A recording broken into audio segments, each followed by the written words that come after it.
Good morning, class. My name is Mason-Seaman, a senior here in the Dillard College of Business with a major in MIS.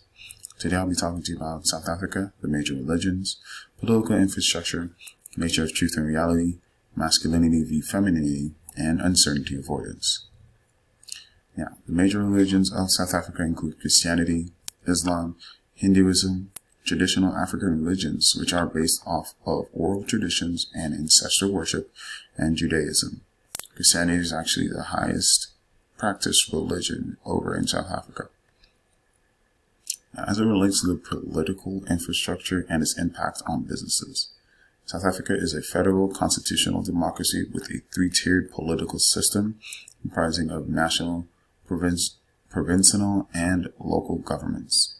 South Africa effectively has three capital cities and a compromise structure that continues from when the Union of South Africa was established back in 1910 to 1961.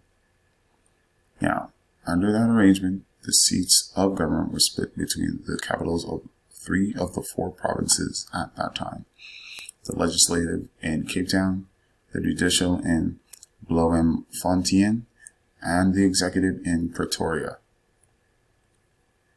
Most government departments and administrative apparatus are in Pretoria. The Constitutional Court is in adjacent Johannesburg. The reality was that the government has played a major role in every facet of the economy, including production, consumption, and regulation. With that being said, the South African government has actually owned and managed almost 40% of all wealth-producing assets, including iron and steelworks, weapons manufacturing, and energy-producing resources. Government-owned corporations and parastatals have also been vital in the services sector. Marketing boards and tariff regulations have intervened to influence consumer pricing, with a wide variety of laws actually governing economic activities at all levels based off of race. So if you are looking to establish a business, you will be seeing government sanctions and regulations, as well as extensive government background checks. Now, it is pretty simple for someone of a local ethnicity to actually establish a business because they have been born and raised there. However, someone who's looking to actually go over to South Africa will have to fill out various forms, have a background check done, as well as other various procedures that they would have to go through. Now, the nature of truth and reality as it relates to South Africa. South African businesses rely heavy on personal trust between the parties. And once that trust is fully established, only then will a company or business take what you say at face value. If you're trying to establish trust for the first time, as opposed to simply sending emails or faxes or phone calls, it is best to actually schedule a face-to-face meeting a month in advance and have a trusted third party actually write a letter of recommendation on behalf of you or your company. Femininity versus masculinity. Now, South Africa is a very masculine society where the people live in order to work.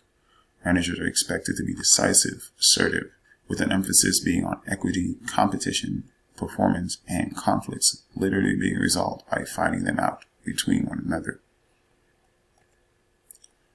As it relates to, finally, uncertainty avoidance. South Africa has a low preference for avoiding uncertainty. People believe that there should be no more rules that are necessary, and if they are ambiguous or do not work, they should simply be abandoned or changed. Schedules are flexible, where hard work is undertaken only when necessary, but not for its own sake. Precision and punctuality do not come naturally, and innovation is not seen as threatening.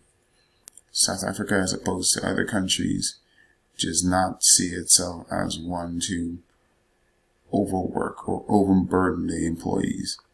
If it's necessary for hard work to be done, they will do that.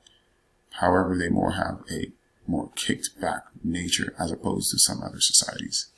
I thank you for your time, and I'll pass this along to my other team member.